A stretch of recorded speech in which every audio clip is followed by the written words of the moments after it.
যে কবর রচনা করা হয়েছিল সেই সংস্কৃতি থেকে বাংলাদেশ বেরিয়ে এসে একটা নতুন গণতন্ত্রের পথে বাংলাদেশ তার যাত্রা শুরু করবে। আমাদের নির্বাচনী আমেজ শুরু হয়ে গেছে, আর নির্বাচনী আমেজ মানে তো কেবলমাত্র জনসভা নয় কিংবা ডোর টু ডোর আমরা যেই প্রচারণা চালাই সেটাও না।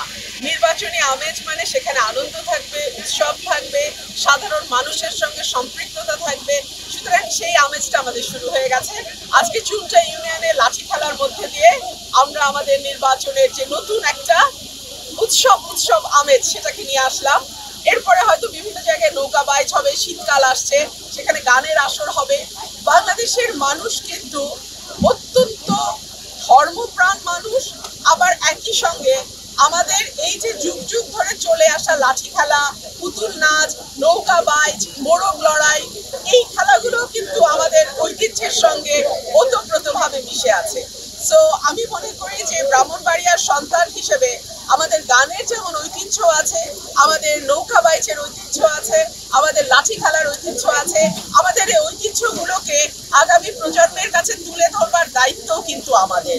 সুতরাং সেই তারই একটা অংশ হিসেবে আজকে এই লাঠি খেলায় আমি আমন্ত্রিত হয়ে এসেছি।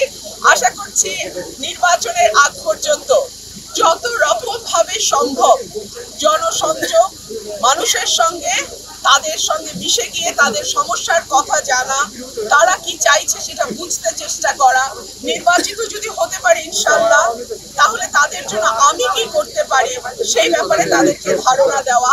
এই সময়টা আমি মনে হয় আগামী 4-5 মাস এভাবেই চলবে ইনশাআল্লাহ। টেকট্রা মিক্সার গ্রাইন্ডার ঝামেলা কমায়, সময় বাঁচায়। আমরা আশা করছি যে একটি নির্দলীয় অন্তর্বর্তীকালীন সরকার যেহেতু দায়িত্বে আছে, আমরা আশা করছি দল মত নির্বিশেষে যারাই প্রার্থী হবে, যারা ভোট দিতে যাবে, যারা প্রচারণা চালাবে, সকলেই সমান সুযোগ পাবে, ভোট হবে নিরপেক্ষ।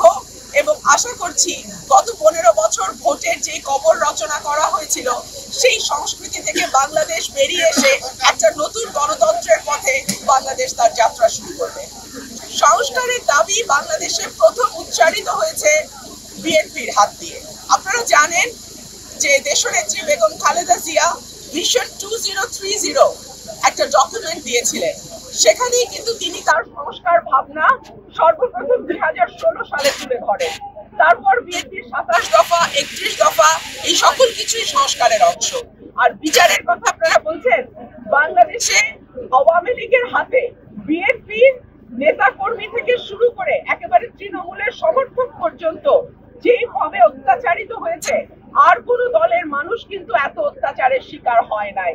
সুতরাং বিচার বিএনপির হাত দিয়ে যতটা সুষ্ঠু সঠিক হবে, আমি মনে করি না আর কোন সরকারের পক্ষে ততটা সুষ্ঠু এবং সঠিক বিচার করা সম্ভব।